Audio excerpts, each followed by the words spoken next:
Incubation Center. Interactive sessions. Nikkei++ Grade University. KL, deemed to be university. Doctor Ambedkar Konaseema జిల్లా మండపేట నియోజకవర్గంలో ఈ రోజు BC సదస్సు జరిగింది. ఇది ఒక బీసీ సదస్సులో ఈ యొక్క తోట తిరుమూర్తులు ఆధ్వర్యంలో ఈ బీసీ సదస్సుకి ముఖ్య అతిథిగా పాల్గొన్నటువంటి రాజ్యసభ సభ్యులు ఆర్ కృష్ణ ఉన్నారు. మనతో కూడా ప్రయత్నం చేద్దాం. సార్ చెప్పండి, బీసీల సదస్సు ఈరోజు మండపేటలో ఏ విధంగా జరిగింది, ఇక్కడ స్పందన ఏ విధంగా ఉంది? ఈరోజు మండపేటలో దాదాపు 20,000 మందితో భారీ బహిరంగ సభ జరిగింది. ఈ సభకు అన్ని కులాల నుంచి ప్రతి నాయకుడు కార్యకర్త ప్రతి ఒక్కరు కూడా వచ్చి పార్టిసిపేట్ చేశారు. ముఖ్యమంత్రి జగన్మోహన్ రెడ్డి గారు అమలు చేస్తున్నటువంటి బీసీల అభివృద్ధి కోసం పెడుతున్నటువంటి పథకాలకు ఆకర్షణ చెంది ఆయన మీద ఉన్న విశ్వాసము గౌరవము ఇంకా మేము అభివృద్ధి చెందాలనే ఆశతో ఈ కులాలన్నీ కూడా ముఖ్యమంత్రి జగన్మోహన్ రెడ్డి మీద ఉన్న అభిమానంతో పెద్ద ఎత్తున తరలి వచ్చారు. అంటే ప్రధానంగా వైఎస్ఆర్సీపీకి బీసీలు ఎందుకు ఓటు వేయాలనుకుంటున్నారు? ప్రధానంగా అంటే ముఖ్యమంత్రి జగన్మోహన్ రెడ్డి పీరియడ్ లోపల బీసీ ప్రజలు విద్యారంగంలో, ఉద్యోగ రంగంలో, ఆర్థిక రంగంలో, రాజకీయ రంగంలో, సంపదలో, గౌరవంలో జనాభాకు మించిన ప్రాతినిధ్యం దొరికింది. ఇక్కడ రాజకీయ రంగం చూసినట్లయితే 60 నుంచి 70% జనాభా 50 ఉంటే 70% వరకు ఎమ్మెల్సీలలో, లోకల్ బాడీ రిజర్వేషన్లలో, లోకల్ బాడీ ఎన్నికలలో, నామినేటెడ్ పోస్టులలో పెద్ద ఎత్తున ప్రాతినిధ్యం దొరుకుతుంది. రాజ్యసభలో, ఈ అసెంబ్లీలో కూడా 100 సీట్లు ఎస్సీ ఎస్టీ బీసీలకు ఇచ్చాడు. అంత ధైర్యం ఎవరు చేయరు. ఉమ్మడి రాష్ట్రంలో కూడా ఈ నమూనా ప్రాతినిధ్యం ఇంత ఫిగర్ దొరకలేదు. అంతేకాకుండా పేద పిల్లలు చదువుకోవడానికి అమ్మఒడి పథకం పెట్టారు. ఫస్ట్ క్లాస్ చదివేటానికి 15,000 ఇస్తారు. ఈ దేశంలో ఎక్కడ ఇస్తలేరు. బీసీలు దళితులు ముఖ్యమంత్రి ఉన్న రాష్ట్రాల్లో కూడా ఇస్తలేరు. అంతేకాదు కాలేజీలకు ఇంజనీరింగ్ చదివేటోళ్ళకి ₹1,00,000 ఫీజు ఉంటే కూడా గవర్నమెంట్కి ఫ్రీగా చదివిస్తుంది. ఫీజు గవర్నమెంటే కడుతుంది. పైగా ఖర్చుల కోసమని నెలకు ₹2,000 ఖర్చులకు ఇస్తుంది. చదువు అయిపోయినాక విదేశాలకు అమెరికా కోతాం, ఆస్ట్రేలియా, కెనడా, ఇంగ్లాండ్ కోతాం అంటే వాళ్ళకి 20 లక్షల నుంచి 50 లక్షల వరకు ఫ్రీగా పైసలు ఇస్తున్నారు, స్టైపెండ్. ఈ విధంగా ఈ కులాలు చదువుకుంటేనే అభివృద్ధి చెందుతాయి. చదువు ద్వారానే ఈ కులాలు శాశ్వతంగా గొప్పవారు అవుతారని మంచి విజన్ తోటి ముఖ్యమంత్రి గారు ఈ స్కీమ్ని పెట్టారు. దీని మీద ప్రజల లోపల గొప్ప విశ్వాసం కలిగింది.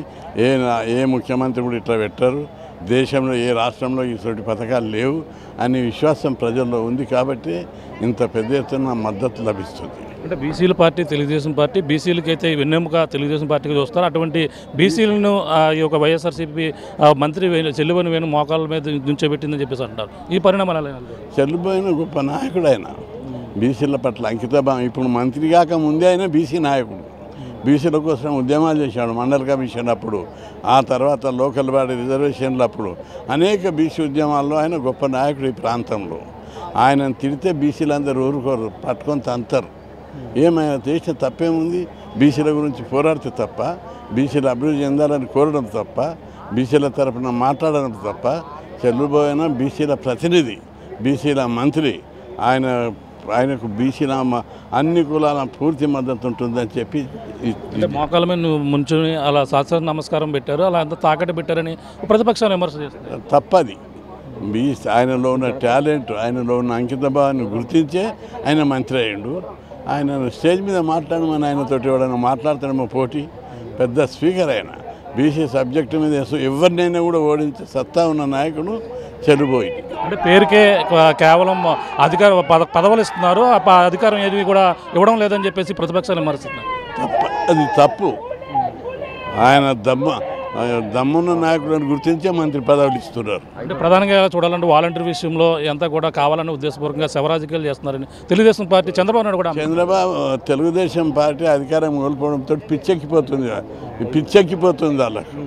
పిచ్చెక్కిపోయి అడ్డమైన కుతాం డిసైడ్ చేయవలసింది ప్రజలు. ఆయన అమ్మఒడి పథకం పెట్టాడా? పేద కులాలకు ఇంగ్లీష్ మీడియం పెట్టాడా? స్కాలర్షిప్ 20,000 ఇచ్చాడా? ఇంకా వేరే పథకాలు ఏదైనా పెట్టిండా? బీసీలకు అధికారంలో ఎమ్మెల్సీలలో, ఎంపీలలో, రాజ్యసభ 11 మంది ఎంపీలకు ఆయన ఇచ్చిండా? ఇప్పుడు కూడా ఇవ్వలేదు. అప్పుడు కాదు, ఇప్పుడు కూడా ఇవ్వలేదు. బీసీలను ఓట్లేసే యంత్రాలుగా చూస్తాడు ఆయన. చూస్తున్నాం.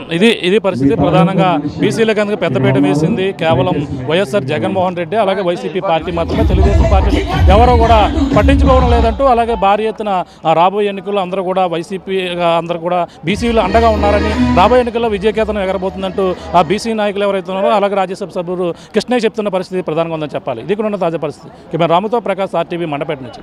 మరిన్ని వీడియోస్ కోసం ఛానల్ ని సబ్స్క్రైబ్ చేయండి. లేటెస్ట్ అప్డేట్స్ కోసం వాట్సాప్ ఛానల్ ని ఫాలో చేయండి. అండ్ లింక్ డిస్క్రిప్షన్ లో ఉంది.